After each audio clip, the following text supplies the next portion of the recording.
সঁচাকৈয়ে আহি গ'ল UPSৰ গভৰ্ণমেণ্ট নটিফিকেশ্যন 8 পৃষ্ঠা জৰা এখন নটিফিকেশ্যন।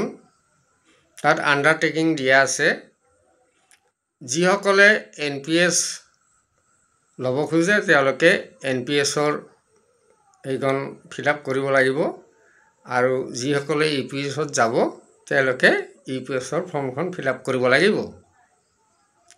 আৰু UPSৰ যিটো নিয়ম সেই নিয়মটো আগতো কোৱা হৈছে আৰু এই PDF খনতো আছে।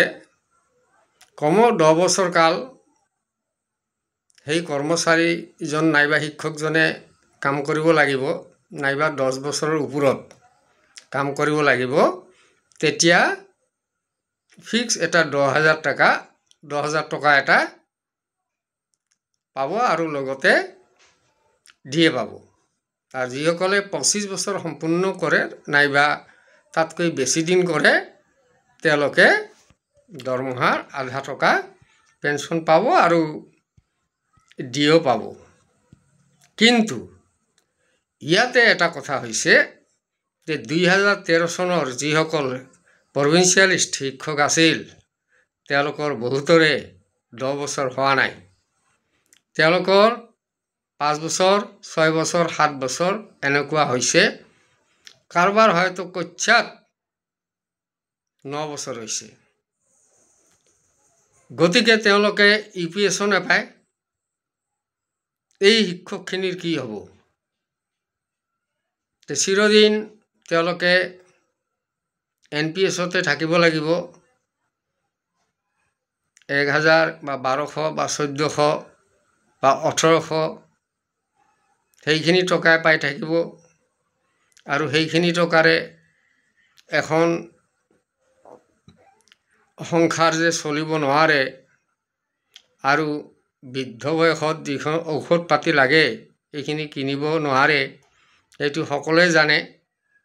তো আগতে মই কৈ আহিছোঁ। গতিকে মোৰ কথা হ'ল কি, এখন দেশ এটাই নীতি হ'ব লাগে।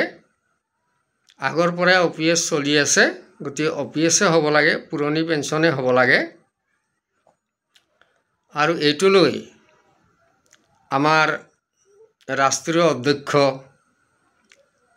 বিজয় কুমাৰ বন্ধু ডাঙৰীয়া লাগি আছে আৰু 25 নৱেম্বৰত দিল্লী চলো আন্দোলন এটা কাৰ্যসূচী লৈছে আৰু আমাৰ অসমত 27 নৱেম্বৰত কৰ্মবিৰতি পালন কৰিব এই UPSৰ বিৰুদ্ধে। অৰ্থাৎ পুৰণি পেঞ্চন লাগে, আমাক সকলোকে পুৰণি পেঞ্চন লাগে।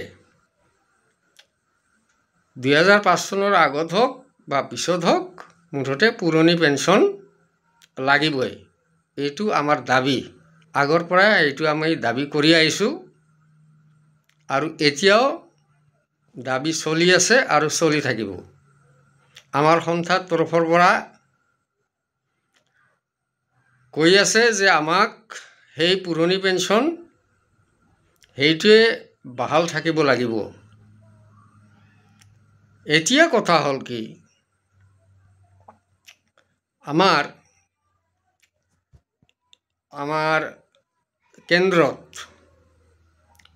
কেন্দ্ৰতো মানি লোৱা নাই OPS অৰ্থাৎ পুৰণি পেঞ্চনটো মানি লোৱা নাই। আৰু আমাৰ অসমতো আমাৰ মুখ্যমন্ত্ৰী ডাঙৰীয়াই কৈছে যে আমাৰ অসমতো UPS হ'ব। আমাৰ অসমতো OPS এইটো মানি লোৱা নাই। OPS হ'লে হয়তো সকলোৰে এটা সুবিধা হ'লহেঁতেন আৰু চলি থকাৰ এটা ভাল এটা ৰাস্তা ওলালহেঁতেন। কিন্তু এতিয়া এই 2013 চনৰ শিক্ষক বা শিক্ষয়িত্ৰীসকলক লৈ এটা বহুত চিন্তাৰ কাৰণ হৈছে। সেইটো কি হ'ব, এতিয়া চৰকাৰে কি কৰে। মই আগতো